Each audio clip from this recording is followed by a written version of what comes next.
Well, there we go. That's better, Crack. Sorry about that. Welcome to Gabbin' Games for Monday, the 20th. It's good to see everybody. May 20th of May. You know what's weird? I was talking to my kid, and him and his friend went swimming today in the pool, and I had this flashback of being 18, which is his age, about to go to college. And I was like reading I was out by the pool that we had, and I was reading a copy of Premiere magazine about the summer movie season and stuff. And I know I just sound like an old man, but that's what I am. Go fuck yourself.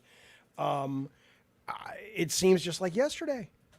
I'm like, it seems no time has passed at all. And the more I kind of dig around into the quantum realm a little bit, and the microtubules and consciousness and all the stuff we talked about on Saturdays, I Love the Weird, the more I start to think maybe it was just yesterday. There is no sense of time. It's just all happening at once. But I don't know. The point is, welcome. We're into the goddamn summer season. This is amazing. Almost went to the movies this weekend. I want to tell you something real quick. I ended up staying home instead because I wanted to watch. I saw a trailer. I don't know how it came across, probably on Twitter or something, for this Mark Wahlberg movie on Apple called The Family Plan. Now, this will tie into video games, I promise. The Family Plan is about a guy who's a car salesman in Buffalo, New York. Super mild-mannered dude, which is played by Marky Mark. And it turns out he's been an assassin for the government in his old life, and bad guys start coming out of the woodwork to kill him, and he's trying to keep it from his family as he drives them to Vegas. Okay. And I had seen the trailer for this, and it was, fine, whatever. I looked at the reviews. The Rotten Tomatoes has it down at like I think it's like an 11 or some such nonsense. Let me see. Yeah, 25% Rotten Tomatoes. And I was like, well, I'm not watching that. But the trailer looked good, and I'm like, fuck it. I got myself the Apple TV. I'll watch it. And then, I swear I'm going to get to video games because this relates to video games, my crazy little Monday friends. I watch it. I really, really liked it. Just like I watched Madam Web the other day, and it's not the best movie ever, but Madam Web's a lot better than people were bitching about and complaining about. I have a mind to go watch the goddamn Morbius at this point because the internet has fucked everything up. Here's the reason I bring it up as it relates to video games, though. So I'm on the Twitter today, and I see, here's the Family Plan, by the way. Let me show this to you real quick. So here's the Rotten Tomatoes of the Family Plan. 25%, audience 62. It's a good, forgetful, but fun, chill, stupid, fun movie. It's a good B movie is what this goddamn thing is. Well, somebody on Twitter today says, where'd my screen go?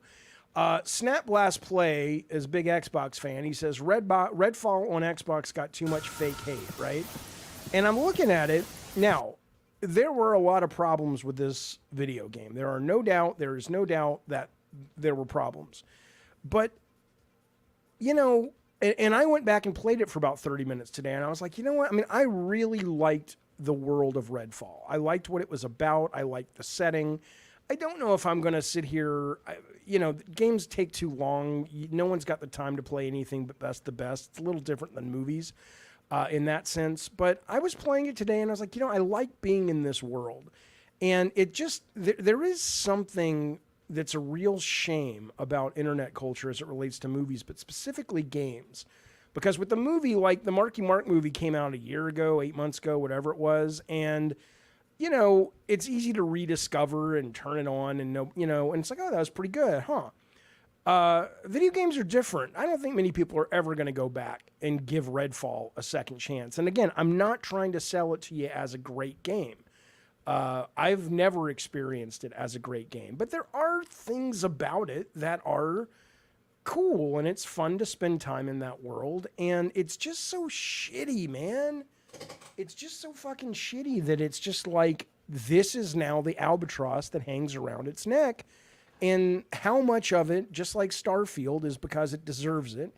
And how much of it is because the video game vocal minority online have said, this is bad, we hate Xbox.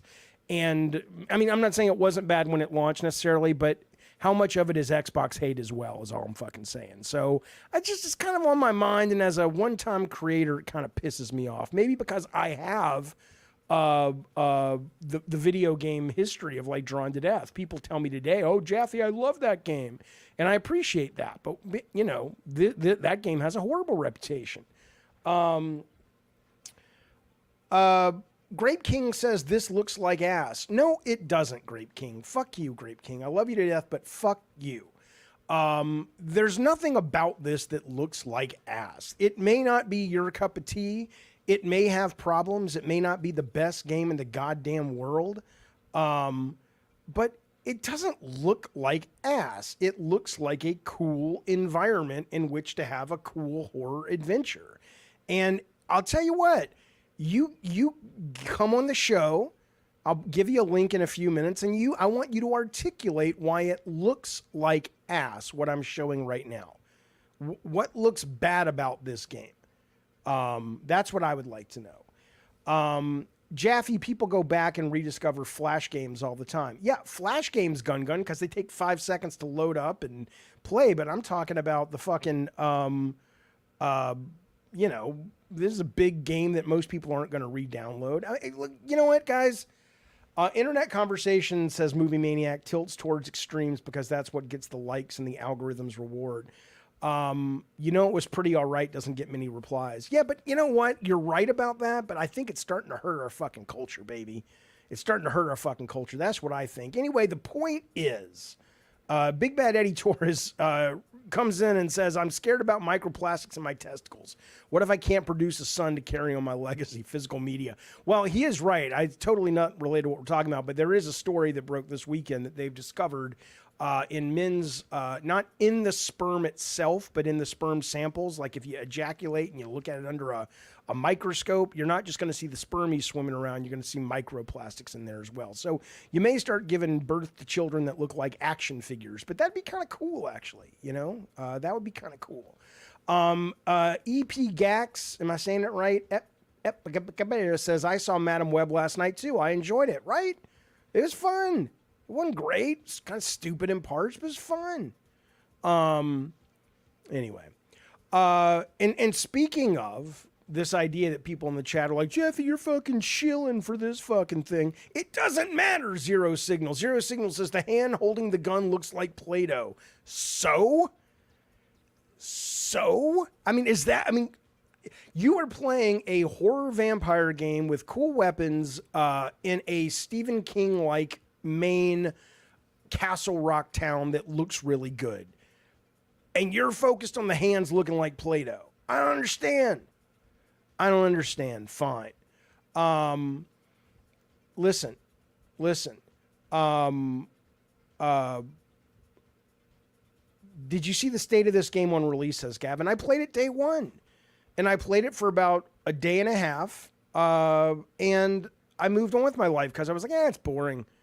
And that maybe has changed a little bit, but being in the world is still very interesting and exciting. But, okay. So Zero says, but you asked what looks bad about it. I didn't ask you what looks bad about it, but thank you for that. I asked this other guy who I know good and well probably couldn't articulate it as good as you just did. Anyway, the bigger point to all of this is Hellblade, Helldiver. What the fuck is that thing called? Hellblade's out tomorrow, number 2. Yeah, I agree, Eddie T. This game, Redfall, looks like something that could be cool to play during Halloween because of the environments. That's right. I'm with you 100%. You know what I was playing all weekend, though? Most of what I played this weekend, speaking of that, I was playing the shit out of Diablo 4. And not because I'm like I'm not a hardcore enough fan of that game to really appreciate the nuance and stuff of their new systems in Season 4. But I did learn a couple of ways to play it better that I never knew, and now I'm loving it. But it feels very Halloween-y to me. I mean, I love that kind of bruised sky, Sleepy Hollow, just horror, supernatural in the wood shit. I'm having a great fucking time with it. It's a lot of fun. It's a lot of fucking fun. Gavin says, man who played it for a day, talking about Redfall, angry everyone doesn't love it. I'm not angry everyone doesn't love it. I don't give a fuck if you love it or hate it in that sense. If you've played it, what I care about is the narrative that forms that is based on nothing other than other people's opinions online, and people just fucking pile drive on it. It's obnoxious. It really is obnoxious. Don't you think we should be smarter by now? Clearly not. Clearly not. But I love the Halloween Grape King. He says, getting them Halloween tingles, are we? Yeah, I love that shit, man. Anyway, point being, though, I was playing a lot of that. New season's out. I recommend it. If you're into such malarkey, check it out. There it is. I haven't gotten my horse yet, but I finally was able to make a lot more progress this weekend, moving through the story, leveling up my character. I'm absolutely enjoying the shit out of it. Okay, listen, a little bit of notes before we get rolling. Where'd it go? There we go. Gavin Games, me and Colin's conversation from last week. If you're not a member, shame on you. You should be, but if you're not, that's fine. It's free now on YouTube, and it'll be up later today on Patreon and on the actual Podbean, Spotify, all that for people who are not members. That's going up today. And then we did I Love the Weird Saturday. It was a good show. Had a lot of good conversations. If you're into stuff like supernatural stuff, aliens, UFOs, weird brain experiments and all that shit, that's a weekly show for you right here at this channel. That was up, and you can give that a listen now over on the Patreon, Spotify, here on YouTube. Coming up in, there we go. There's our Patreon right there. Coming up a little bit later in the show, in about 20, 30 minutes, we will have good sir Chan Park. Now, Chan Park is I worked with Chan at Sony back in the PS1, PS2 era. And then he split off to run a company called, I think they were called Giant Robot. It wasn't Superbot. It might have been one of those robot companies. And they were the developers of PlayStation All-Star Battle Royale. He's going to be on for a little bit to talk about that, what went right, what went wrong, where's the sequel, what are we doing with the brand, what the early days of PlayStation were like, all of that good stuff. That will be coming up in about 30 minutes with Chan. He'll answer your questions if they're not stupid. He's not going to... that's coming up pretty soon. But while we're waiting for Chan the Man to roll in, let's get to some video game news. Am I still doing the show called My Brain is Leaking? Right now, no. What I am finding, Milkmaster, is that I can do this show consistently and the Saturday show consistently, and then I'm trying to figure out what to put in there for members only, and I'm not sure what that is yet, but I don't know if I can commit to my brain is leaking every week, but I might be able to. But that's something I'm working on right now. Okay, big week for games tomorrow. Hellblade 2 embargo lifts literally 1 hour before the game comes out. I have seen no leaks. I don't have a copy, of course. Nobody sends me shit. I don't ask for shit. I'm not looking for shit. But I certainly wouldn't send me one anyway, even if I asked for it. But I haven't heard anybody who has copies saying this is great, this is bad, blah, blah, blah. Have you guys heard anything out there to indicate if this is going to be a hit or a miss tomorrow? But my understanding is it may be a really great representation of Unreal 5. I think Unreal 5 is the shit. I love it. But people are like, this is the real sort of benchmark to show people how cool it is. Regardless, though, I'll be getting up early. I'll be playing it online for, when it comes out, playing it for an hour or two, and I'll probably get bored of it. Gavin Howe says, RIP Ninja Theory. The thing about this, which is I find interesting, is that, okay, well, Name says the bits that have leaked out are all very positive. Do you have any data for that? Any links to that? I'd love to see it. The thing about this that's interesting to me on that is that people are now saying, like, rest in peace Ninja Theory, and then there were these, not rumors, but there were these reportings. It's like, oh, no, Ninja Theory already has their next game greenlit. And I think they're saying it like, see, they're not going to shut them down. And I'm like, just because their game's greenlit, you know whose game was greenlit? Mine was. They still shut my studio down, or they canceled the game and that shut my studio down. So just because, I mean, of course the game's greenlit, because if they're, and people are saying it's a sequel probably to Hellblade. And sure, they're going to greenlight it. But if the game comes out tomorrow and crashes and burns and nobody likes it and nobody plays it and it doesn't move the needle, that doesn't mean it's going to ship. Okay, so Serve says Google early Hellblade 2 reviews. Okay, let's look those up real quick. Let's see what is happening. But that would be great if they could pull this off. Let's see. Hellblade 2 reviews early. Let's see what they say. I need actual who is reviewing it though? Who are these people? Do they actually have there's this one, here's Reddit is saying review impressions seem very positive. Somebody named Clobrill, I don't know who that is, says, I've witnessed next gen. I'm now playing Hellblade 2. I'm grateful to be able to experience years of work early. Review coming Tuesday. Really? I mean, yeah, it's just about the visuals. I want to know if it's a good game. But it might be. It might. Here's what I'll tell you. I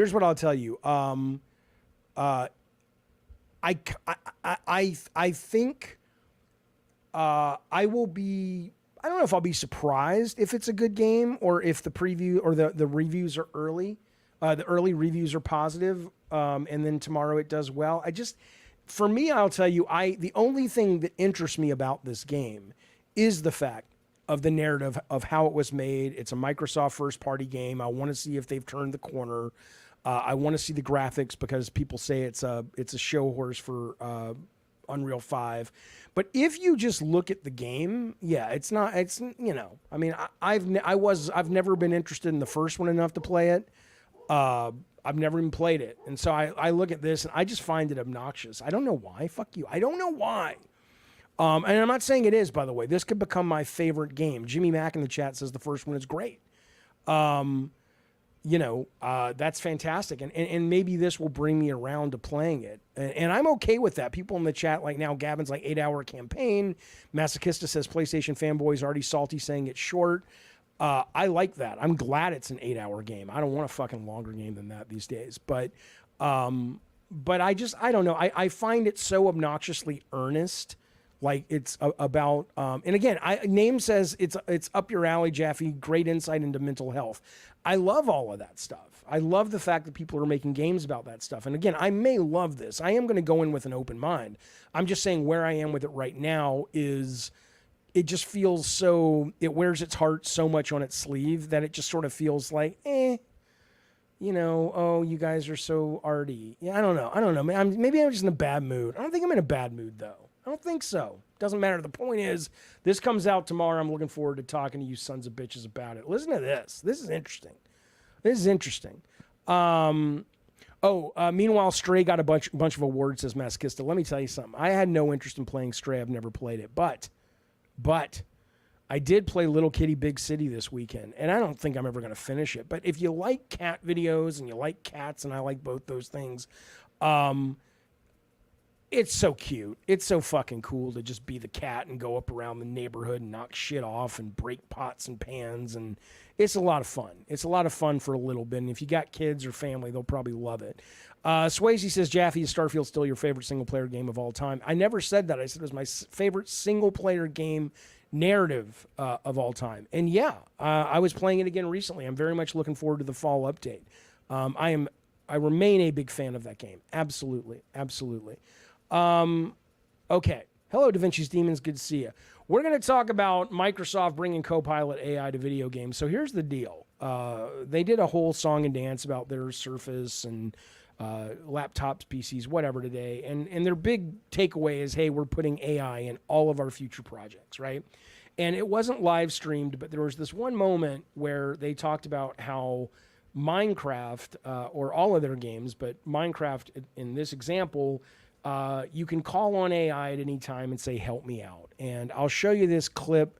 Really, it's not like a 40-second clip, and then I want to tell you what I think is cool and not cool and get your thoughts on it. But here we go. This is the clip from earlier today. You'll need some materials. Can you open your inventory? So he's playing Minecraft, and he asked it, I need to make a hammer, is what he says. You'll need some materials. Can you open your inventory? Just press E on your keyboard. Yeah, do I have what I need?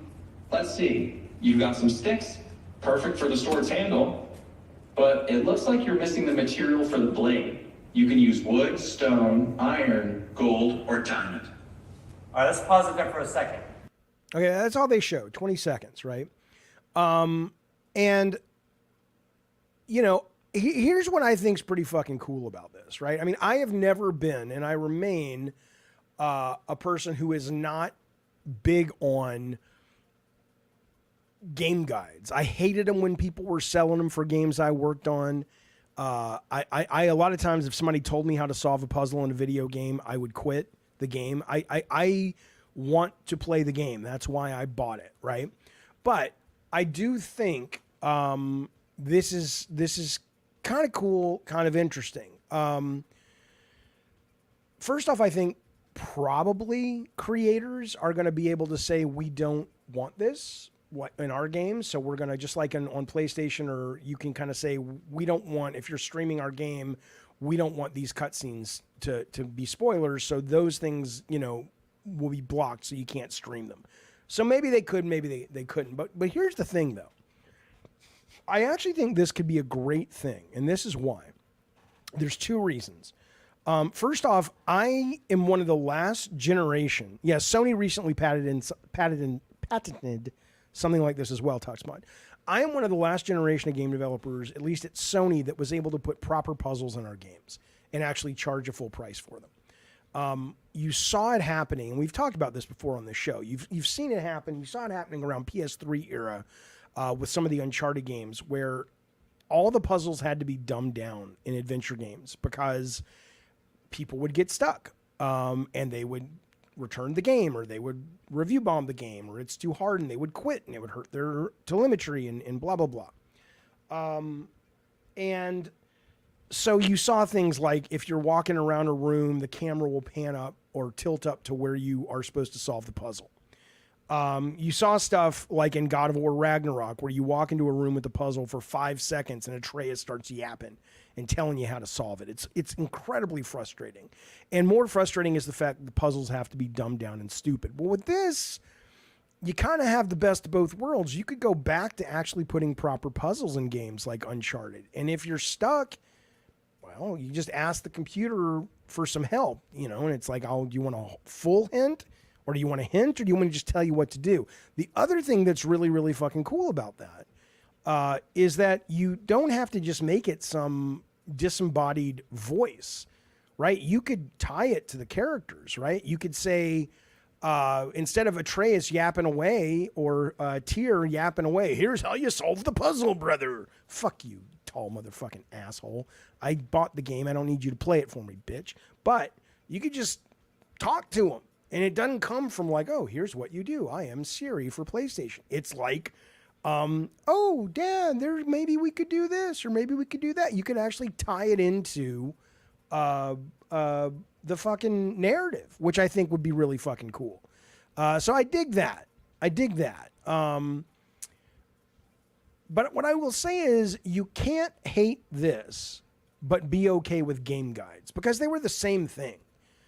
Asking the computer how to solve it is no different than opening up a fucking Brady Games guide for Resident Evil 2 and trying to figure out how to get the pieces to put into the statue to open the door. It's the exact same fucking thing. It's just easier. But I think that is for accessibility, Geno Soul says. It's the same thing, though. Whether it's accessibility because you're colorblind or because you're not able to understand the puzzle, it's still helping people get through the game more. The last thing we need, says @hacker, is Aloy talking more in Horizon. I don't disagree with that. But again, in that case, you could ask for it. It doesn't just happen, right? So you're not leaving it up to the developer to wonder, is this one of those places through focus groups we see people getting stuck? We just let the player know, hey, if you're stuck in Horizon, it's because it's terrible. But beyond that, if you're stuck in Horizon, you could just say, I don't know what the word would be. And it shouldn't be, hey, PlayStation. It should be embedded in the fiction. But even, I think she's got like some computer thing with her or something, but just she can ask her app. And it's like, oh, hey, Aloy, I think those yellow markings might be able to get you where you're going. I think that'd be cool. Ace, get the Sarah or Cal. What is this dog doing? Go, Ace, go. Guides are used at the player's choice. Oh, Addie Pie, this is used at the player's choice. This doesn't just happen. You have to call on it. No one's suggesting it's just going to occur. That's why you got to create bonus content. Easy puzzles for average players, bonus content for people who want a challenge. No, I think this Atticus, this solves all of it. You can literally just make the puzzles the designers want to make, and you know that there's this thing that sits on top of it that if you get stuck, you can get some help. Or even, eventually where all this is going is the puzzle's going to adjust itself in real time. But, NPC in general is going to be awesome with AI, says Screaming A. I tried to do something with that, but couldn't solve the problem of the NPC answering things unrelated. Yeah, part of the challenge is just kind of being able to put up barriers so that it can only know what you want it to know as the writer. But, there are systems that have that, absolutely. Rogue says, hey, just a question for the mods. Why do you guys keep banning other accounts' label? I can assure you no one's banning shit. If anything's getting banned, it's because of YouTube. It's not weird. Unless you're in there typing a bunch of hate speech, you're not getting banned. Your comments aren't getting deleted. That's all on the YouTube side, Rogue. But yeah, this is where it's going. I think it's pretty fucking cool. I consider myself a fan. But we'll see. We'll see where it goes. But look, what was I playing? I'll give you a great example, by the way. Rob the Mod was the one that got me back into Diablo 4. Not that was his attempt or he was trying to. But when I was complaining about Diablo 4, my biggest complaint with Diablo 4 or all the Diablo games is that every time I kill something, I can pick stuff up that's not just gold, right? And I'm just picking everything up. And within 5 minutes, I have too much shit. And then I have to totally collapse into the pace of the game and just start looking at all the charts and go, what do I get rid of, right? And Rob's like, no, look, it's the colors, right? Just go with the colors. I'm like, what do you mean? Nothing in the game trained me that was a thing. And so once Rob told me, and I brought up a little chart over there on the right on my third monitor, now when I know what to pick up and what to leave alone. I could totally just ask the computer that, man. I'm like, I'm stuck. Why do I? What would I know what to pick up? Or I'm playing Unicorn Overlord, and it's a great fucking game, but they do a pretty shitty job on letting, there's like a rock, paper, scissors thing, but it's rock and then rock with gold mineral embedded, and then rock with silver and paper, and then there's like tracing paper. There's like so much nuance and so many variants of the rock, paper, scissors system that it's really hard to memorize. Oh, the Valkyrie is better against this or that or whatever. So stuff like that. I mean, I don't know how you can complain about that. And the people that are saying, oh, well, why don't you just have the thing fucking play it for you? I wouldn't want that. But if somebody wants to buy a fucking video game and have it play itself or play the parts that are hard, great. More people playing games. Maybe eventually they'll get interested in playing some of the harder parts. I didn't miss out on the first 2 Diablo games, Maniac. I played them all. And I played Diablo Immortal. But it's that I never figured out what was the one that was kind of a Diablo ripoff, but it was really good. There was the Grim, the kind of the Sleepy Hollow in the Woods. The Alexa, stop. There was kind of the Grim Dawn or whatever, and then there was the one that was cartoony. Both of those had the same fucking problems, so I kind of walked away from them. But now I'm excited, man. Now I'm fucking excited. Now I know it. Give it a shot. I would let my game play itself while I go to sleep, says Masochista.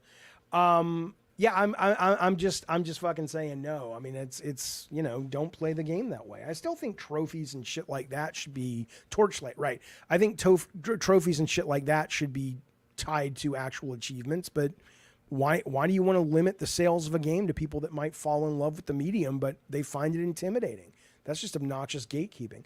No, I don't think the game. What's it called? Hell Soul, whatever the fuck the thing, terrible title. The thing that's coming out tomorrow, Hell Spawn. Fuck you, Hell Sword. God damn it, Maverick. What's it called? That comes out. My understanding is that's a 9 a.m. drop. I don't think it's it's like a California 9 p.m. time drop. Addy Pie, I'm going to give you one warning. I know you're a member. I love you're a member. Hellblade, there you go. I don't care if me banning you makes you not pay. That's fine. Because I'm tired of it. Everything is a troll. And I get it. It's fun sometimes. But it's all you ever type, and it distracts me. And I don't have the mental fortitude and or discipline to not see every chat that goes up and be affected by it when it annoys me. Okay? And thus, if you keep doing it, I'm going to ban you, and you're more than welcome to unsubscribe and don't pay anymore. Totally fine, man. Geesh, thank you, buddy. He says, look, Jaffe, I wanted to say I really enjoyed PS All-Stars. Thank you guys for giving your best effort. Were there any characters you weren't closer to getting?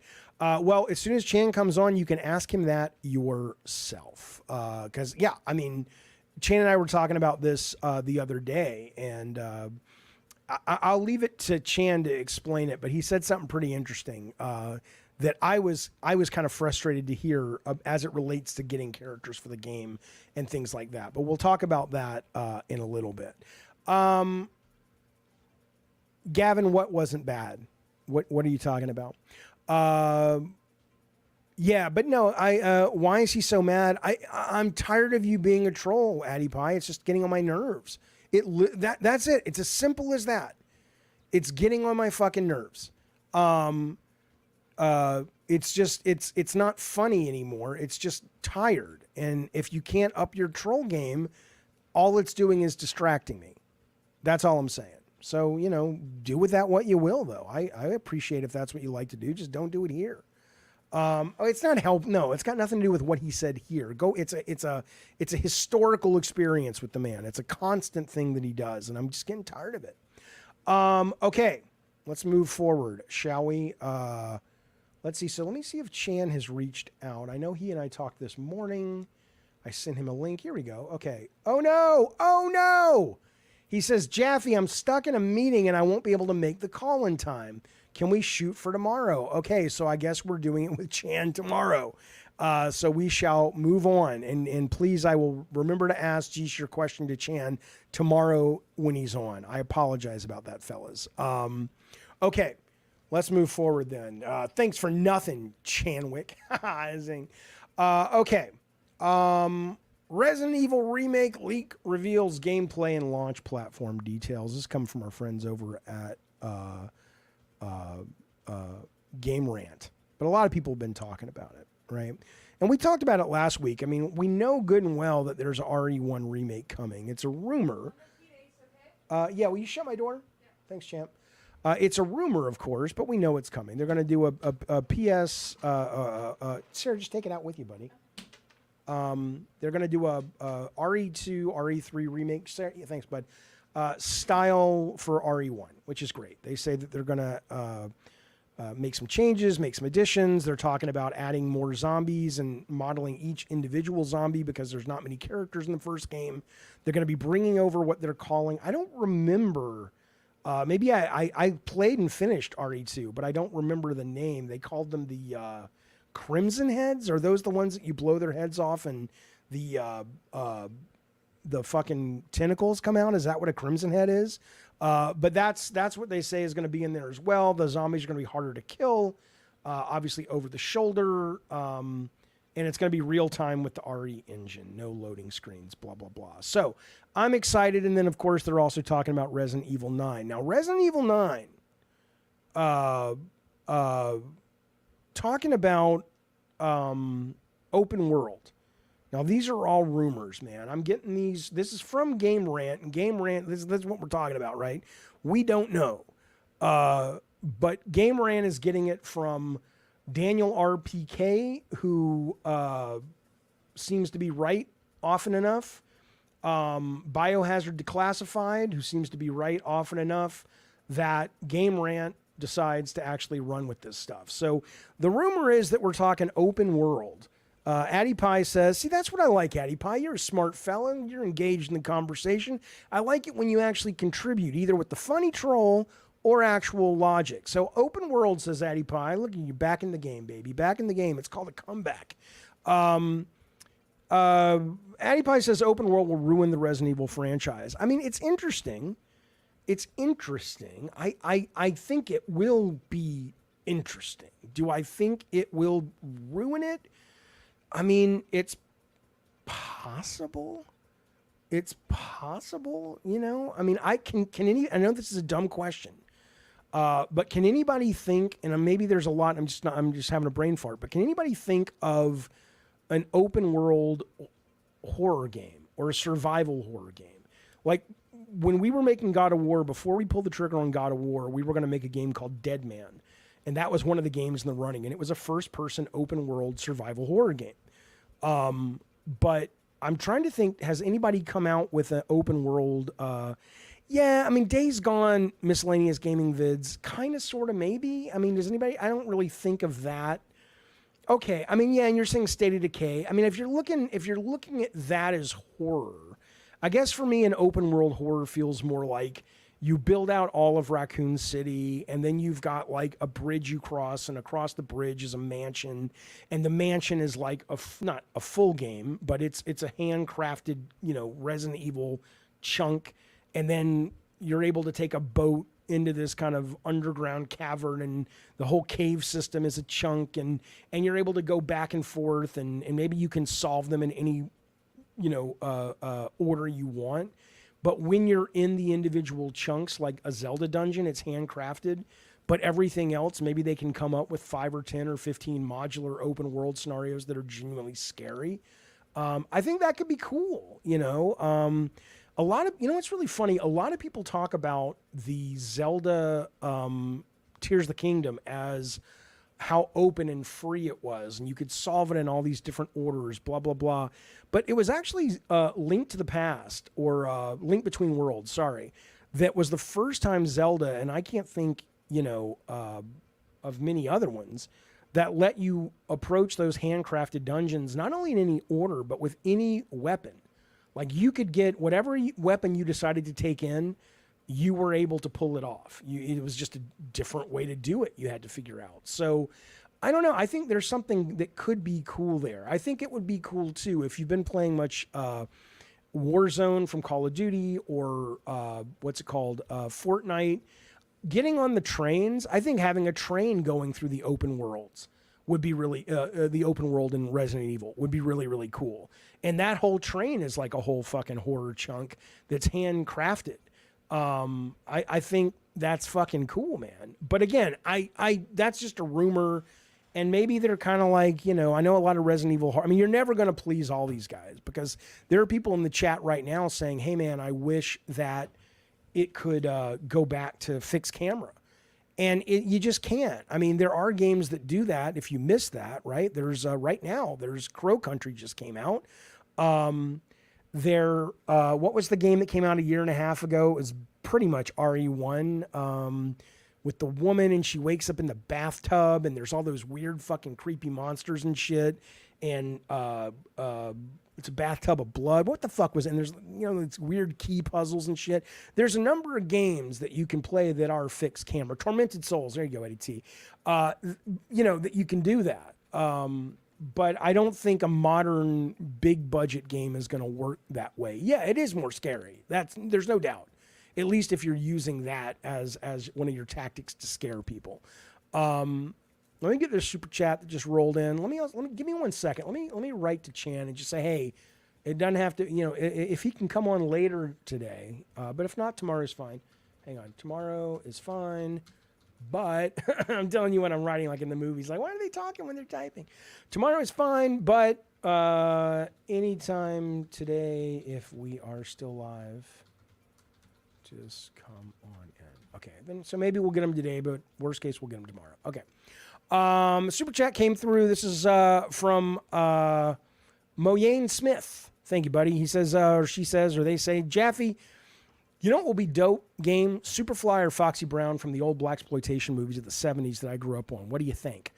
I mean, it depends on what the game is. I think, well, here's what I think. I think the minute you dive into blaxploitation in this day and age, you either have to really have an interesting angle on it,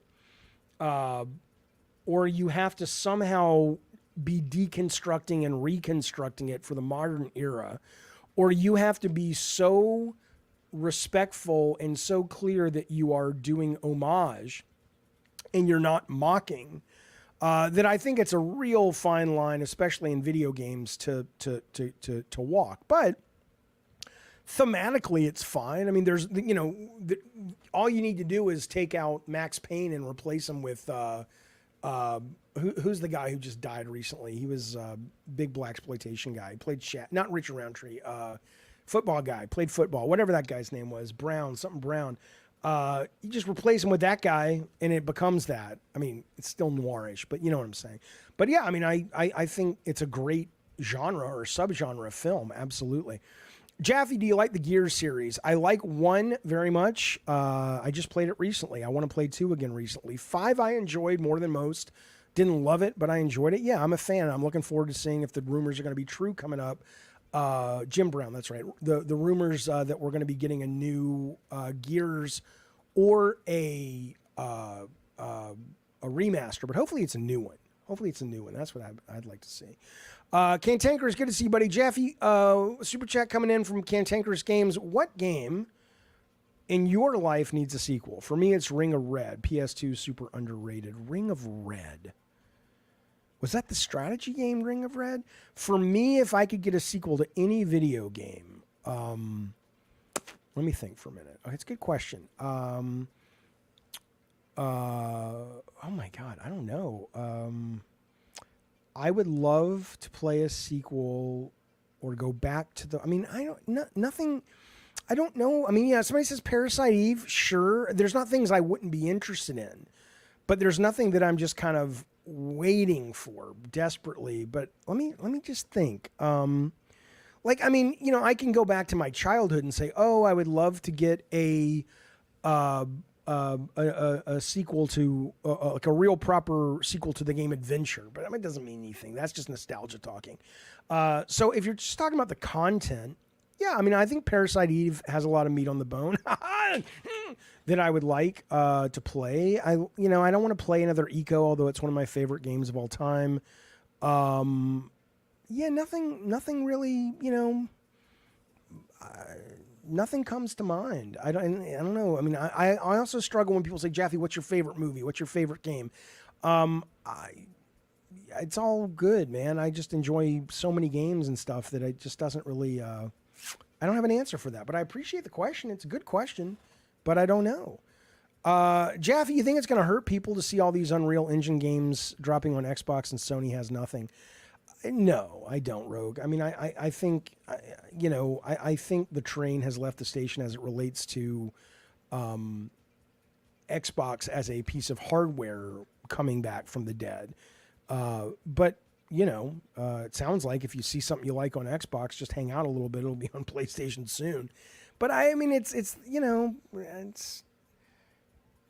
Sony's biggest problem is has nothing really to do with Xbox.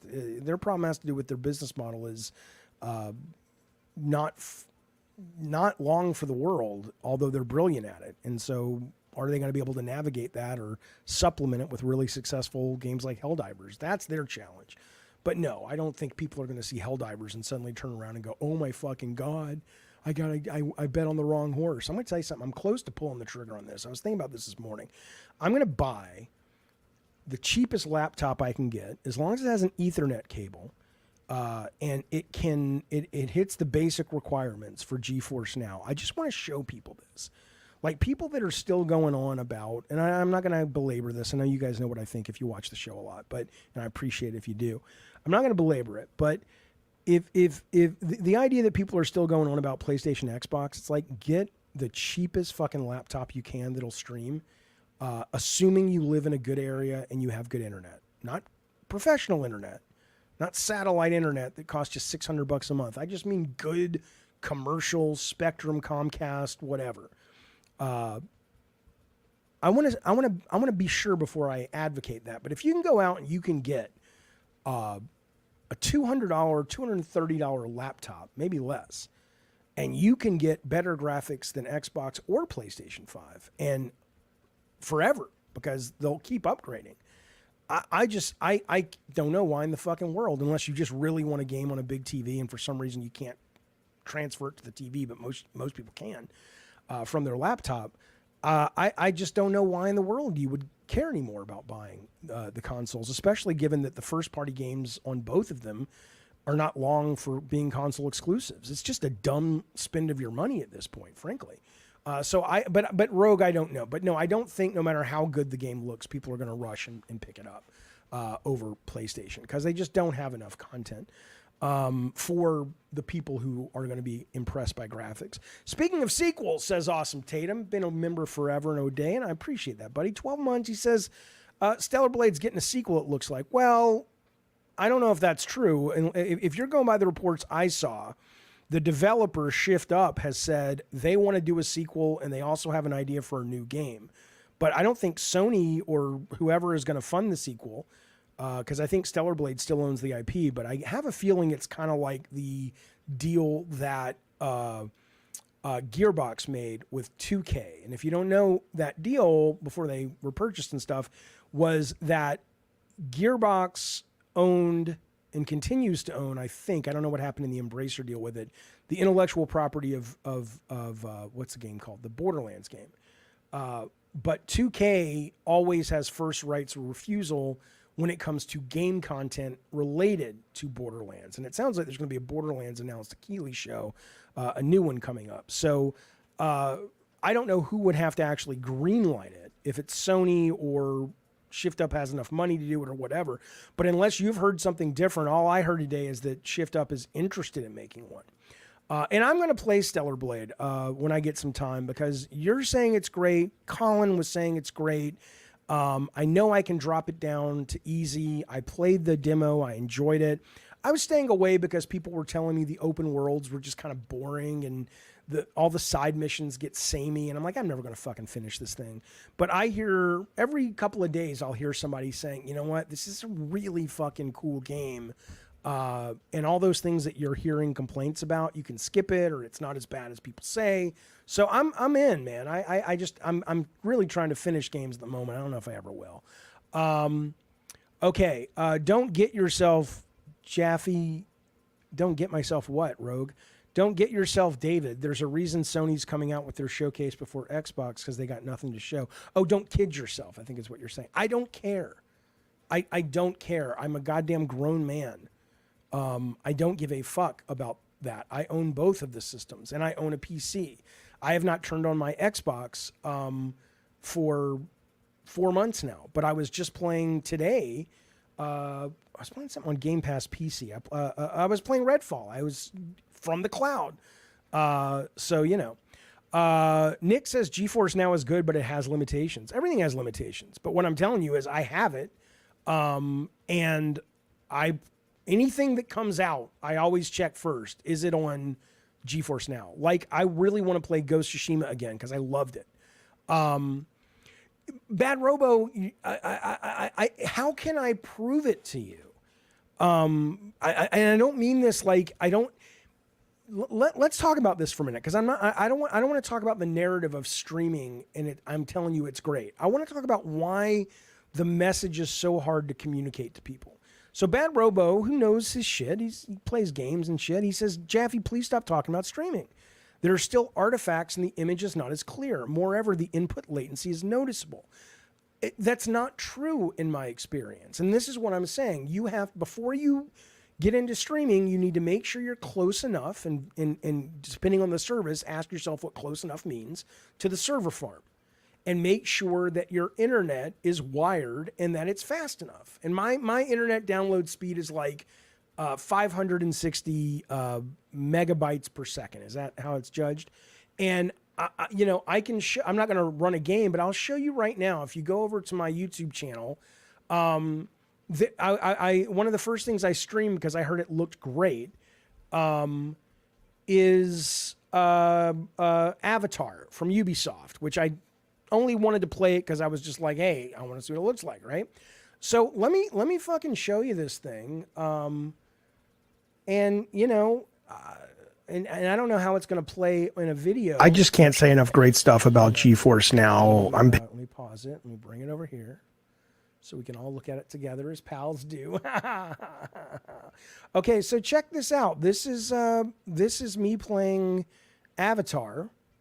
I just can't say enough great stuff. Hang on, you can't see that, can you? One moment. All right, and can I make it bigger? About GeForce Now, I'm paying for the $20. Okay, so you can't really see it because it's small, but go to my channel. There are no artifacts. There's no latency. I am not aware that I'm streaming anymore. Like when I play games on streaming, and I'm playing anything and everything on streaming on GeForce and cloud, I have zero awareness. I'm not walking around going, oh yeah, I'm streaming, but never. It doesn't enter my brain anymore. I just play. So I'm not saying your experience with it is not different, and that's fair. But I guess my question becomes, why do you think it's, even when people show people, like what I just showed you, why do you think it's so difficult to communicate that narrative that you're selling is not accurate? I don't understand that. It doesn't buffer when playing, Eddie asked. No. I mean, in the last 6 months where I've been streaming anything and everything I can, maybe I've seen a stutter here or there because when my kids were all, one's playing Fortnite, one's streaming a movie, maybe. But I'm just saying maybe because probably, but it's not anything that enters my brain. Because that narrative is accurate for most people, says John. Totally fair. Let me tell you something. If what you're getting when you play streaming games is buffering and artifacts and lagging, I would stay the fuck away from it. Because yes, I'm not selling you that. That's terrible. But I'm saying do a little due diligence if you're interested. I'm responding basically to Rogue talking about PlayStation versus Xbox. I'm saying, hey, before you even get into that bullshit, see if your internet's going to work, and if you're close enough to a server farm, save yourself some money and get a better experience by buying a fucking $200 piece laptop. That's all I'm saying. Monye says, I think Rockstar is the only company that can pull off Superfly games. Snoop Dogg can play Superfly. I remember years back when they were interested. Could be. I mean, it depends really who. The Hauser brothers might have been able to pull it off. I don't know who their big creative types are. Yeah, so it doesn't work for Vitaphone. Vitaphone says, I have fiber. I tried the streaming on PSN a number of times. The image is soft.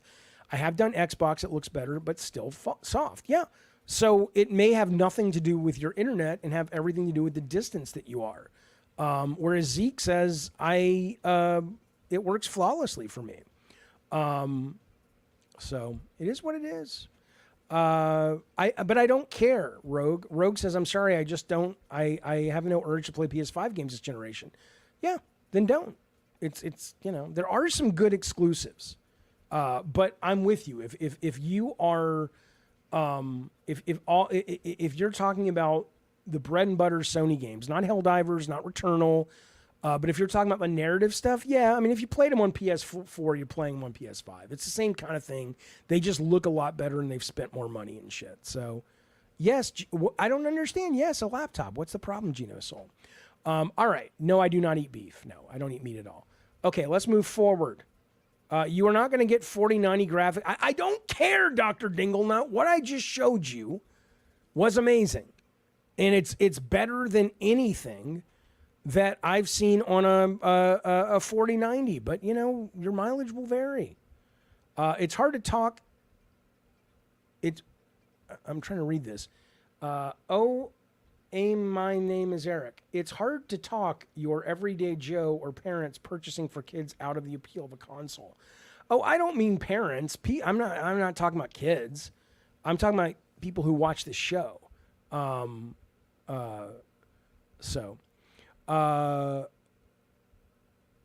Yeah, GeForce Now has day passes. That's right, Jimmy Mac. I don't know if they are day passes for the highest end, which is what I pay for. I pay $19 a month for the highest end version. I don't know how it plays if you're paying for a lower tier and streaming on that. But yeah, Alex says, I wonder if they will add a 5000 series to GeForce and increase the price again. Maybe they will. That's what people do in a capitalist society. They raise the price until they can. And either it's worth it or it's not. Jaffe, will they add Hellblade 2 to GeForce Now this week? It's a good question, Alex. I don't know. If they do, that's where I'll be playing it. Because I can hook my Game Pass up to it. Okay. Let us move forward, though. Let's talk about... there's some really good games coming out. Well, it's not that they're good, but there's a lot of games coming out this week that are worth talking about. We've already spent some time talking about Hellblade, of course.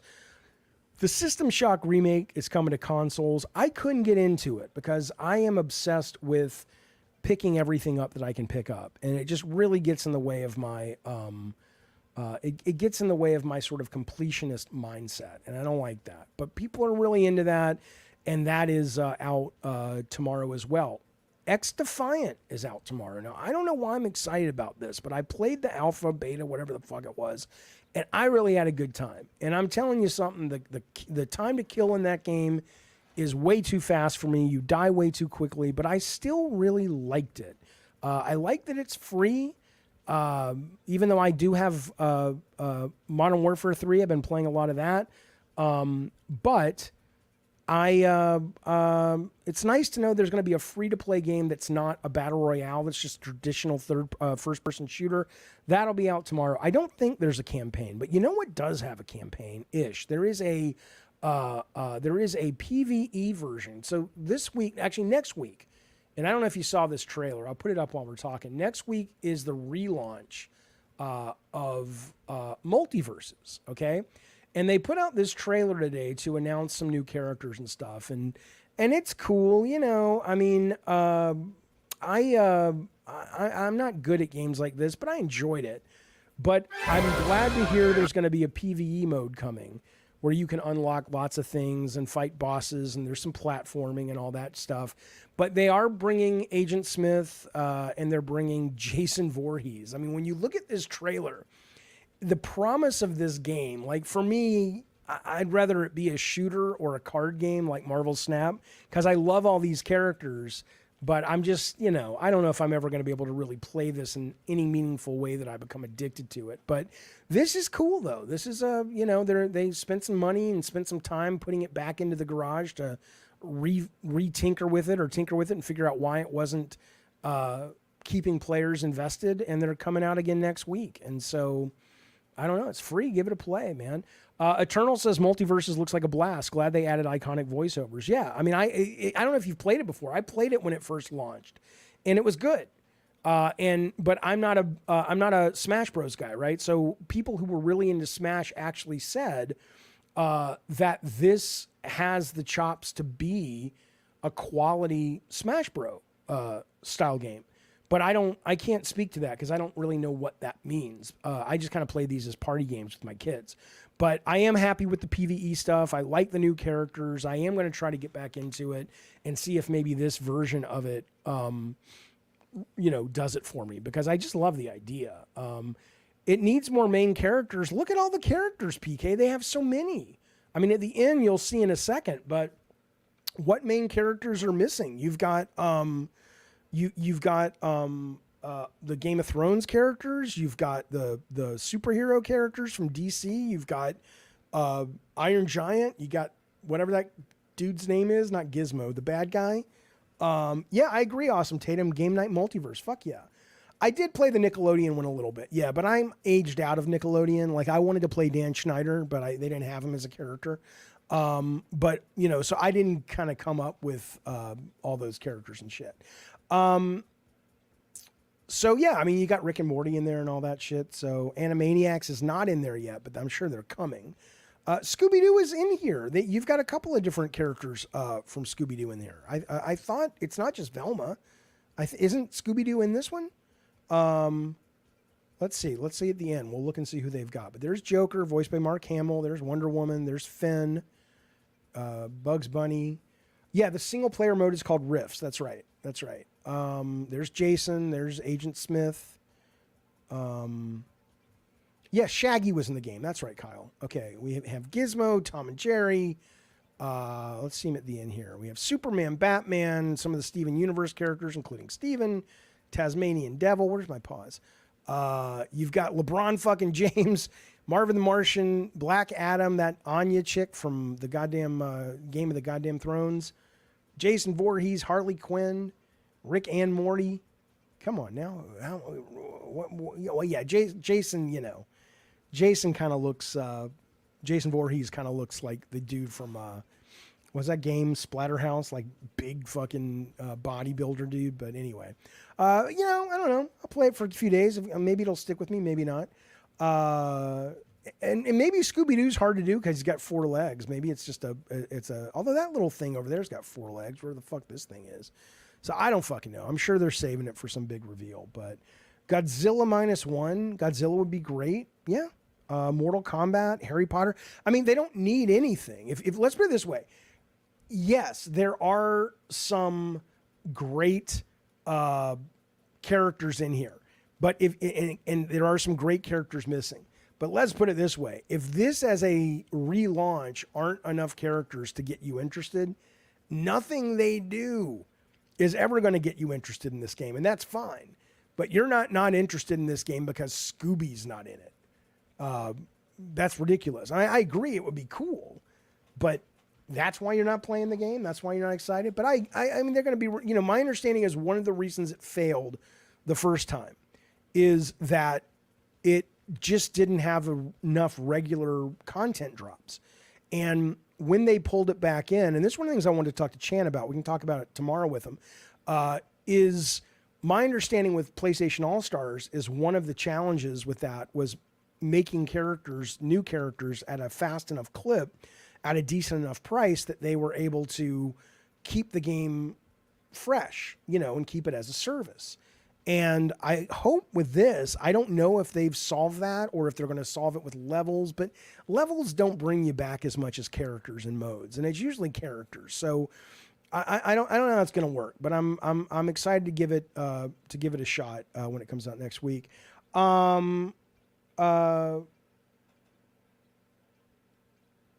Okay. I'm happy Jason will be playable. Yeah, me too. Isn't that weird though? It's I mean, good Lord. I mean, it's obviously it's not going to be bloody and gory and shit, but you know, it's like Jason will kill Wonder Woman. What's happening? But yeah, this is coming out. I'm looking forward to it. Maybe like I said, I like the idea of doing the game night. Let me ask you guys a question. I want to show you this. That's great. Eddie T says the Warner Brothers CEO should be the final boss. Absolutely. Didn't they pull it back? I don't know if they just pulled it back to switch engines though. My understanding is the main reason is they had a huge group of people playing it at first, and then it just collapsed in terms of monthly average users. And that's not an engine issue. That was a sticky issue or an engagement issue. And so they may have changed engines, but I'm assuming they also have tried some things to, create a more engaging title. And I'll tell you something else, by the way. And this, thank God Sony didn't know what the fuck they were doing when we were making Drawn to Death, because we had Drawn to Death.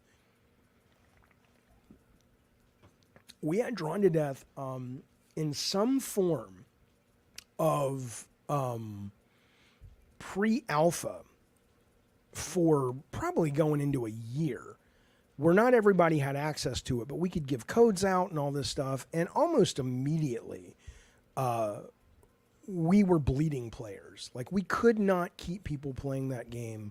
Even, we would go into a Friday and we're giving away 5,000 codes. We had a new build. We wanted to try out some stuff. And by Monday, it was taking 20 minutes to find a 4-player game, 3 other players, right? And part of that was the matchmaking, but part of it was the fact that nobody was playing it. And Sony never pulled, and they should have, and I'm glad they didn't because it kept us employed for a lot longer. But Sony never pulled anybody aside and said, these numbers are anemic. This is terrible. Let's talk about, how to fix it or why it's not working, or maybe we should fucking kill it. And frankly, I didn't know what to do. We just kept throwing spaghetti at the wall, hoping something would stick. Fundamentally, I don't know. I don't know what, if I could go back in time and change 2 things about at a gameplay level to make it more engaging, I don't know. It wasn't the meta. There was a lot of stuff to unlock and discover. Maybe it was just the way it felt to control the characters. No clue. No fucking clue. But it was I'm glad Sony didn't have enough experience at the time in service-based games to know something bad was going down. Or if they did, they kept it to themselves. Okay, I want to show you something. I want to ask you guys a question. This video, there's a guy sent me a link to his game, and I'm like, oh, I'm excited. It's a horror game. I love horror. And then I started finding people were like, oh, this guy's bad news, the guy who made it. Now, I'm not saying he is. I'm not saying he's not. I don't know him. But somebody linked me this video about the developer. And one of the things that this person who made the video and a number of people take issue with this developer is one of the games, and I just want to ask you guys about this. One of the games he made, all of his games are horror. I think he used to work for Bloober Team. And one of the games he made is called Cold World. And there's a phone call in the game. And the phone call is an actual real 911 call that was released on the internet. And it was a woman who was being sexually assaulted. And that is part of the content. Right? It's not part of the content, like it's about that. Here's the actual transcription of it where she called in.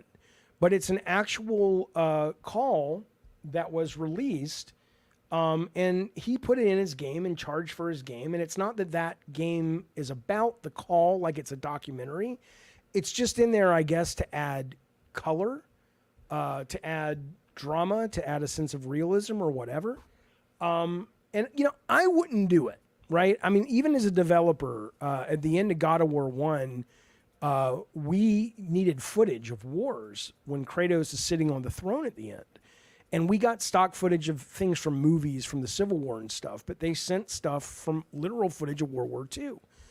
And I was just like, that's that. And I'm not like patting myself on the back. I'm just saying, for me, that felt wrong. That felt bad to actually make money and make entertainment off of, even though the game wasn't about the footage is in there of people actually dying or fighting in a war that they would be dead the second the camera cuts away. And it seems wrong. But in the same breath, it makes it so much creepier. I mean, I don't think it would have fit for God of War. But a horror game that's actually, I mean, God, that's awful.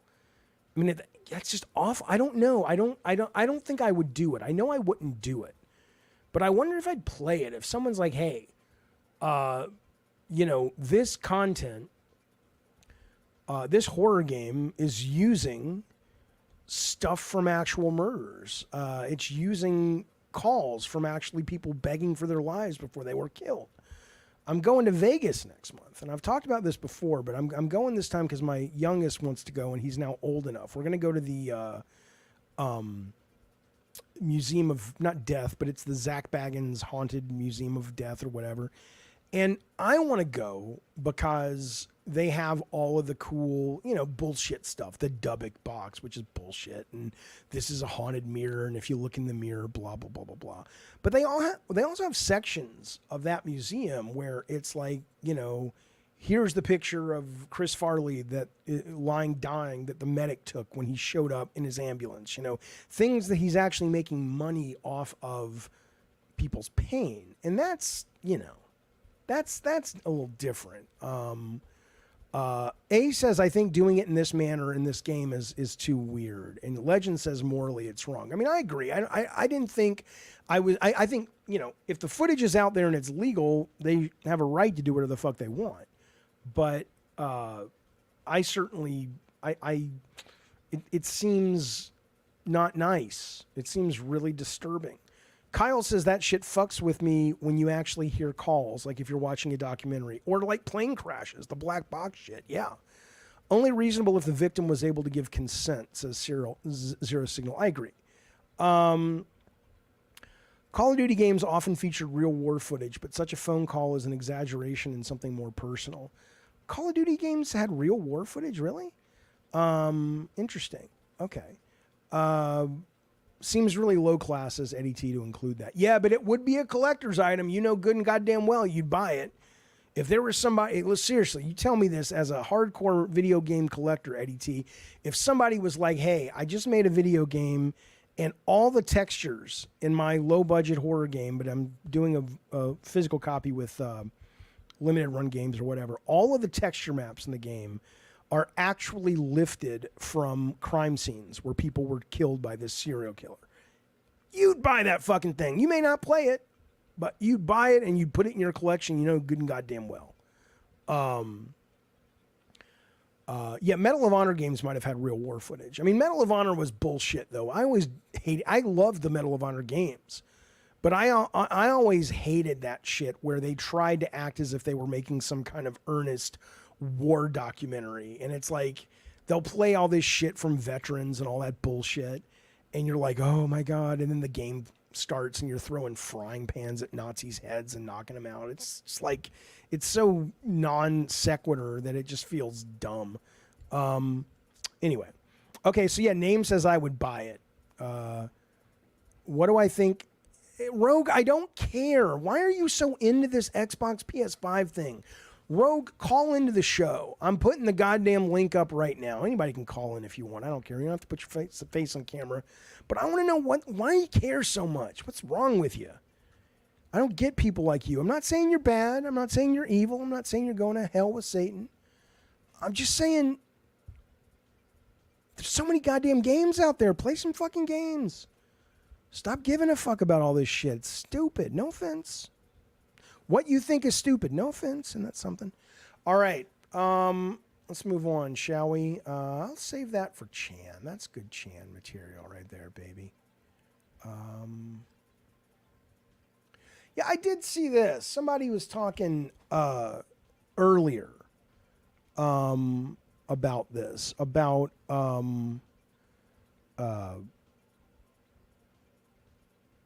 Theory's game already being greenlit. Yeah, that doesn't mean anything though. It doesn't mean they're gonna make it. It just means they're gonna, or it's gonna ship. If trust me, if this game comes out tomorrow and it bombs, and it may not, it may be huge. But if it bombs, you know, you can have a game greenlit all day long. Doesn't mean they can't shut it down.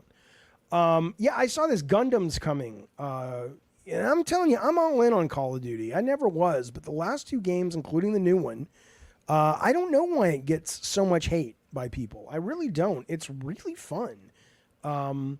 You know, I don't talk to anybody on the game when I'm playing unless I'm playing with people I know. So, you know, for me, I don't have to deal with all that bullshit. But short of that, I'm like, it's a fun fucking game. It's good stuff. It's fast. It's furious. It's over the top. And they got a new season starting in a couple of days. They got a Tokyo map that looks great, a Paris map. And then they got the goddamn Gundam skins. I'm interested in that. Gundam is awesome, but Call of Duty is a weird game to have a crossover with. Sure, but if you've been following Call of Duty for the last X years, all of their shit is these days. I mean, I'm running around. Nicki Minaj killed me last night. There's literally a Nicki Minaj skin. So, you know, Kyle says people like being in the know. So when something becomes popular with the masses, they want to hate to seem like they know better. Kyle, I think you're right. But the question becomes, if you really want to be in the know, then what you should be in the know about is human behavior that does exactly what you're saying. And you'd be embarrassed to hate something just because it's popular, is what I would say. But I hear you. Call of Duty is literally doing what Fortnite has been doing. Yeah, absolutely. Eternal says, I think it was the campaign they messed up. You mean the new one? I haven't played the new one, the new campaign. I have it. I enjoyed the last one. Arguably trying to be Battlefield without the destruction, says Eternal. Well, I mean, Battlefield ain't what it used to be either, right? So, all right, this is Mahmoudi. When am I going to push Activision to make a Jaffe skin? Yeah, okay. The day they ask is the day I'll do it. All right, hang on a second. Okay, so... Hi. Mahmoudi, what's up, buddy? Hello. Hi. How you doing? How you doing, Jeff? I am doing great. How are you? What's going on? What do you want to talk about? Awesome. I just wanted to say I'm from Iran, and I've been watching your show for a long time. I'm sorry. Say it again. You're from where? Iran. Oh, Iran. Oh, you just guys had your guy killed last night, huh? Yeah. People are happy. People of Iran are happy. I mean, isn't he the guy that pretty much kowtows to the Ayatollah that is like, hey, we're all gonna live under strict Muslim law, and a lot of people don't want that, right? You guys want to go back to like it was in the 70s? Exactly. We want the king back. Yeah, fuck this shit. I don't understand. I mean, I am staggered when, and again, I know this is ignorant of me, but Echo. Sorry, I'll fix it 1 second. I know this is ignorant of me, but I'm staggered when I see footage from the 70s in Iran. And I mean, people who don't know any better would be stunned to go, what? That was Iran? I mean, it was progressive and modern and just like a normal modern country. Exactly. But it was too soon. I gotta say that it was too soon. It was too soon what Shah of Iran or the king was trying to do back then. It was too soon for the majority of people, and the influence of religion was really deep in Iran. And I think after experiencing this 40 years of pain and suffering and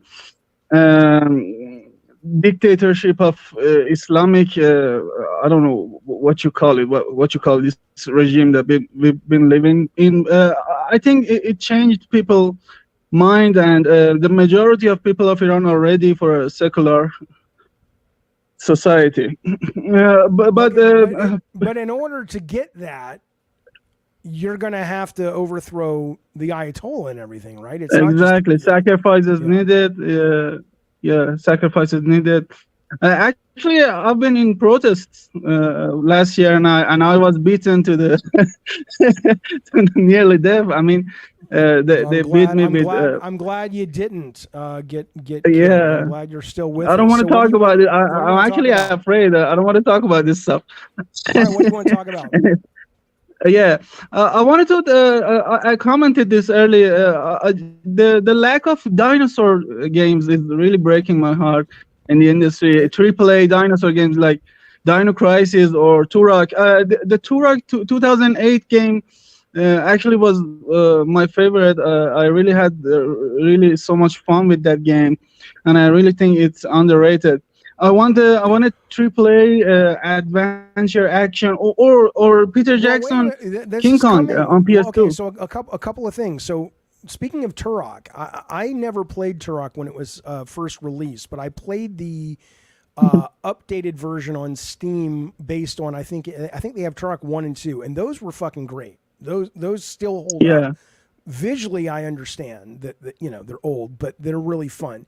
And then they got remastered recently. Yes, that's the one I played. You guys are saying my mic is low. Can you hear me and can you hear Mahmoudi or what? But anyway, so the other thing to keep in mind though, and I know that Capcom consistently is sending out surveys going, what do you guys want? And Dino Crisis is always the number one or two thing people are asking for a remake of. But this is what's kind of cool, is that if you remember from Keeley's last show, there was a first-person Jurassic Park action-adventure game. And I was like, not another one of these fucking real-time strategy engineering bullshit things. And lo and behold, it wasn't. It was a fucking Jurassic Park first-person shooter action-adventure game. So I am absolutely hoping that is what we end up getting in the next year. Because me too. I actually have some idea for. Hang on one sec, Mahmoudi. I'm going to try to adjust your volume. People are saying you guys are really you're really loud. Hang on. Okay, hang on. Try this. Tell me if Mahmoudi and I are more equal on audio now. All right. What's going on? Okay. What did you want to say, Mahmoudi? Go. Yeah. Actually, I have some ideas for gameplay mechanics in a action dinosaur game. I really have just a scene. I want to be able to ram a vehicle into a T-Rex jaw, or vehicle combat with dinosaur. It would be kind of awesome. I haven't seen anyone do that. It would be really awesome. The whole game, I want it to be like a cinematic game, action adventure type of stuff. But I want it to have this open areas when you can experiment with, killing dinosaurs with vehicles and physics and random stuff. I mean, that sounds cool. I here's what I'll tell you. There was a Flash game back in the day. I don't know if you ever saw this, and it was you were driving around in this fucking Jeep, and it was really cool because you could run over velociraptors and then you would drag them behind your car. I don't even remember, it was really fucking fun, but it was just like a little stupid Flash game. But this on the screen right now, if you're watching the stream, is the game. It's called Jurassic Park Survival, and this will be coming out. I don't know if they've announced a final date for it, but when I first saw this, like I said, the montage at the beginning just sort of looks like it's another, boring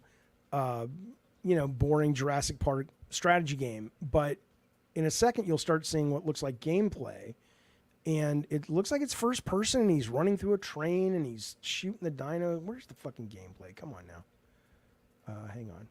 Let me get the gameplay up. Here you go. Look at this. This cool. So I'm excited for it. That's all they showed. Me too. First person. There's the dinosaur. You can fight him. run from them. So it's like first-person survival Yeah, or this is Jurassic cool. Park. So I'm in, baby. Thank you for calling, buddy, and please stay safe out in the world. Thank man. you. Sorry for my bad All right. English. Sorry You for my speak bad 2 English. languages. Never apologize for being smart. Goodbye. Thank you. See you, bud. Let me get these super chats. I appreciate them, fellas. We got wait a sec. We got a super chat coming in from Monye. Am I saying your name right? Monye. Jaffe, why do you think movie games suck? Do you think it's just a cash grab, developers half-ass it? I don't think they do anymore. Back in the day, and I've told this story ad nauseum, but it always pissed me the fuck off, was when we first put out God of War 1, we got outsold the first week by the fucking Fantastic Four video game based on the movie. Okay, so there was that time where what you're saying was normal. And then what ended up happening is most movie games started to become tied more to cell phones and stuff. So I don't actually think we're in an age anymore of just because a big movie comes out, a game comes out with it, unless you're thinking of something specifically. I'm not sure. George, I think so. Velociraptor Safari. Thank you, buddy, for the super chat. He says Velociraptor Safari was the Flash game. I think so. You were in a Jeep and you ran around this kind of little small, low-res, open world, over-the-shoulder 3D, and you'd hit a Velociraptor and suddenly he would emerge from underneath your car on a chain and you're dragging him with real physics behind your car, and it was just a lot of fucking fun. Shasile, thank you, buddy, says, how much do AAA devs make? I'm a dev, but not game. I mean, it really depends on so many factors, right? Let me bring this over here so I can see. It depends on so many factors. It depends on, so if you're saying you work at Sony and you're you're probably making, if you're at the top of the food chain, not like as an executive, but a programmer, lead designer, producer, lead artist, you're probably making, 180 to 350, just depending on sort of what you do, and that doesn't include bonuses and stuff.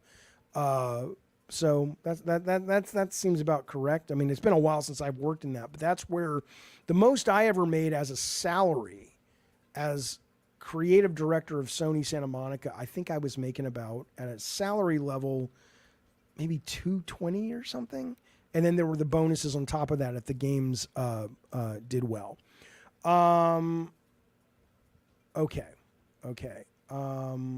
I would love to open a studio, says Masochista, and make a good movie and TV show games. I always think about how certain movies and shows could be great. Well, there was a whole publisher back in early 2000s that was built on that, and it didn't go anywhere because the biggest fucking problem is a lot of people were making these things trying to hit the release schedule of the movie or the show.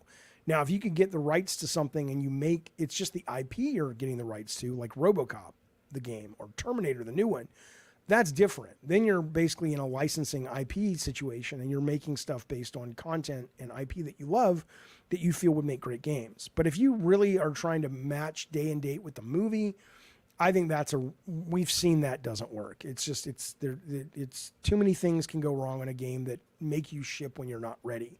But what I tell you, I would like, I would very much like to play some games. Like, I would love to play a Star Wars RPG or a Star Wars action adventure game that is actually based on Star Wars Empire and Jedi.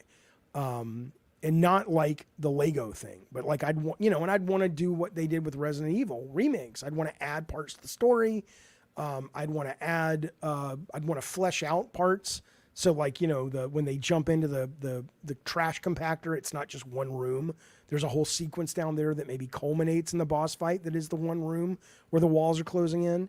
I would love to see something like that, but the day and date stuff it'll fucking kill you, man. Fucking kill you. Okay. Yeah. Well, sure. Toy Story 2 on PS1 was amazing. My guess, though, Stoner Joe, is you were young. I'm not saying it wasn't good, by the way. I'm just saying that, it didn't really have to be all that much to please the core fans that really wanted that game. They're making a Star Wars similar to Total War. I did see that. What is the cost of licensing an IP? Totally depends on what the IP is, right? Like, for example, there's a Jay and Silent Bob beat 'em up. There's already been one, but there's a more polished one. I can't imagine that costs much of anything to get. But if you're going to go get the rights to Spider-Man, you're probably talking, I don't even know. You could look at the leaks. I don't know what they paid, but it was a shit ton of fucking money. And then not to mention the licensing fee and then the back end every time it sells and all that stuff. Okay.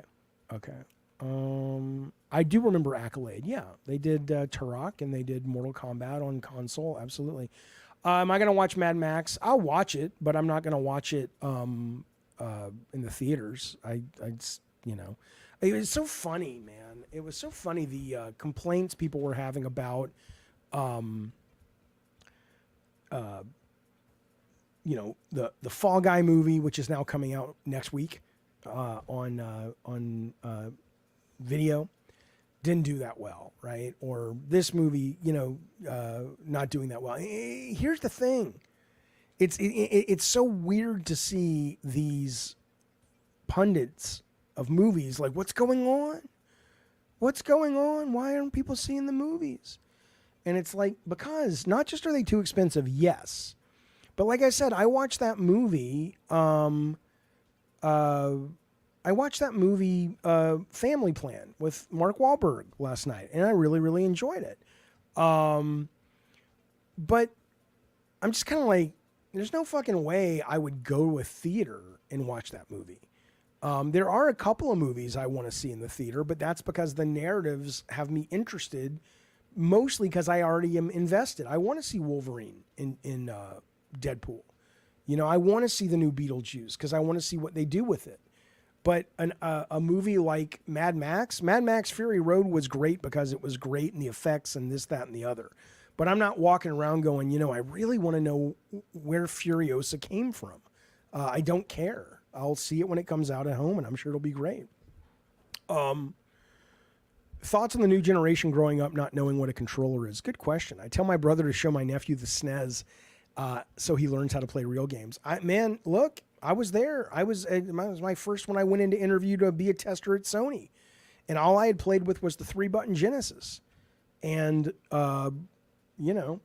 they showed me a SNES controller. I'm like, what the fuck is this?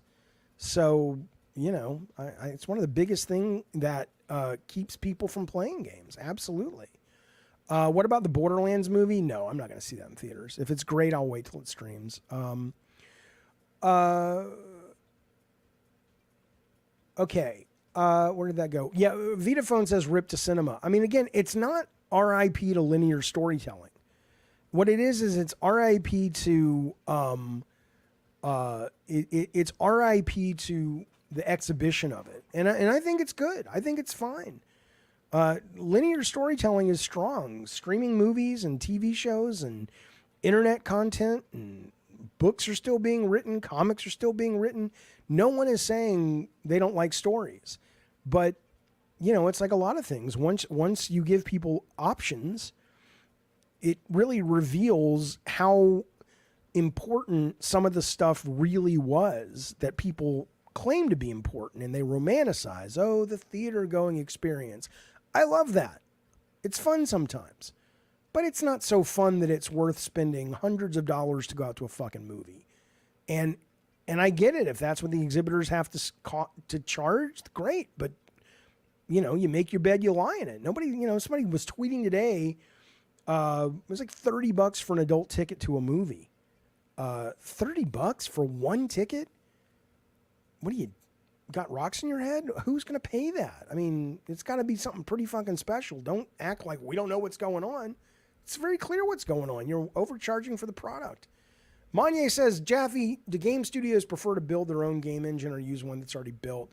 It depends. I mean, there are like the top of the food chain, like high-end guys at Sony want to make their own shit. They have more control over it.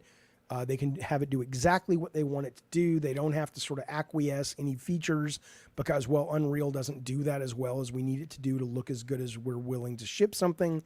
But most developers, I think now, are very happy with Unreal as sort of the mainstay. Just like most movie makers are like, it's Panavision for the camera. most people aren't going out unless you're James Cameron and building brand new, never before seen film cameras, because only the tweaks to that can get him his vision. Most people are like, oh, thank God. This just becomes the de facto way of doing business when it comes to sort of programmers making games. It gives us a lot more variety. A lot more people can express themselves through the medium because of it. I think most developers are very, very happy. Thank you for the super chat. But yeah, that's what I would say. That's what I would say. Okay. I haven't seen Late Night with the Devil yet. I was going to see it this weekend, but we didn't. Okay, hang on. Yes, hundreds of dollars. Again, Daniel asking about the movies. A buddy of mine, you guys may know him. He made the game Adrift. He worked at Microsoft. He's done a bunch of VR stuff. Adam Orth. He was tweeting today a receipt from a movie. It was $30 for one adult. So ask yourself, you want to take your family to see If, which is a family movie. 2 adults, that's $60. 2 kids, $20 each. So you've got 60, 70, 80, 90, $100. And then you've got to, depending on what city you're in, pay for parking. But let's get rid of that. Most people don't have to pay for parking at the movies. Fine. So $100 to get in, popcorn, Coke, that'll cost you about $17 for one person. What are you talking about? I mean, yeah, hundreds of bucks. It's ridiculous. Fucking ridiculous. Okay. All right. Sorry. Looking at the chat, fellas. I remember something like that at Disney. Okay. Oh, well, yeah, if you go to 4DX, but no, that's not 4DX. I'm talking just the normal screen, the normal fucking screen. And the funny thing is, Legend says Godzilla was dope on it in Dolby Cinema. I'm sure it was. But again, man, I mean, a movie's a movie. A story's a story. If you watch a story on a shitty black and white TV and it's great, it's still going to be great.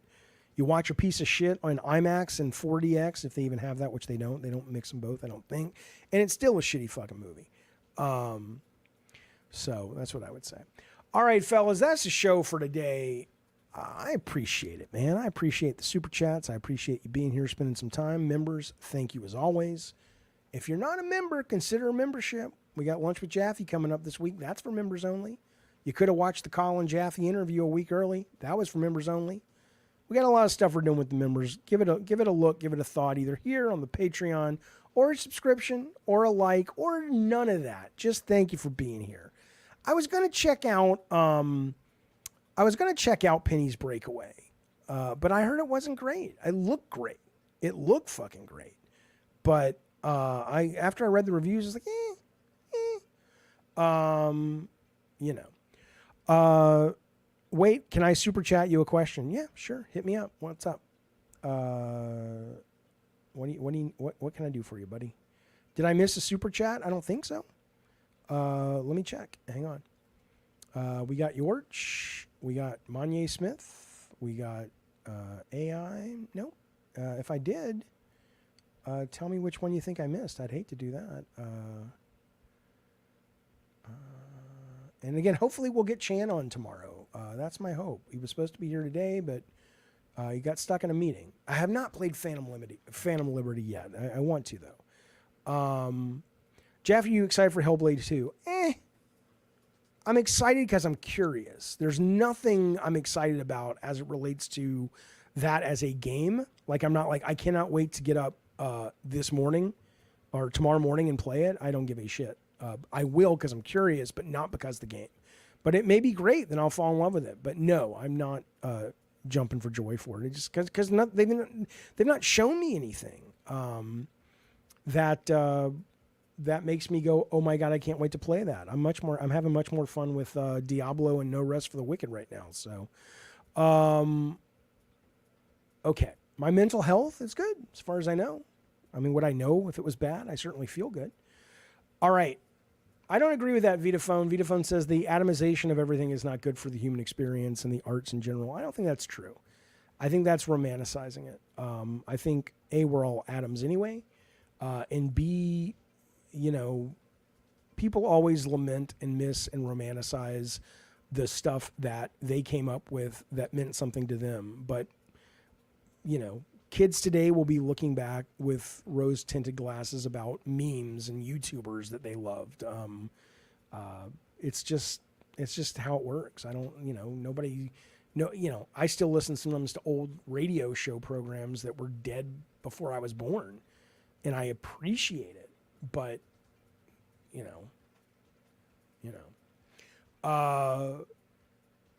Jaffe is wrong. Okay. The Black Home simulation, I have not. Black Myth Wukong, I do want to see that. Okay, Gavin says, as a user yourself of cannabis, do you know anything about THCP as a vape oil? Found a site that sells it, haven't smoked in years. I don't. I could ask my kids, but they're at the pool right now. So I know one of them, I think, vapes the oil, but I'm not sure. But I'm not the guy to ask. I couldn't tell you. Okay. All right, fellas. That's it. Thank you, guys. I appreciate it, man. Thank you for the super chat, Gavin. And hopefully I'll be here tomorrow at 5 o'clock. And lunch with Jaffe's coming up, I think, on Thursday. I'll let you know, though. All right. Bye, you guys. Be safe. Be well.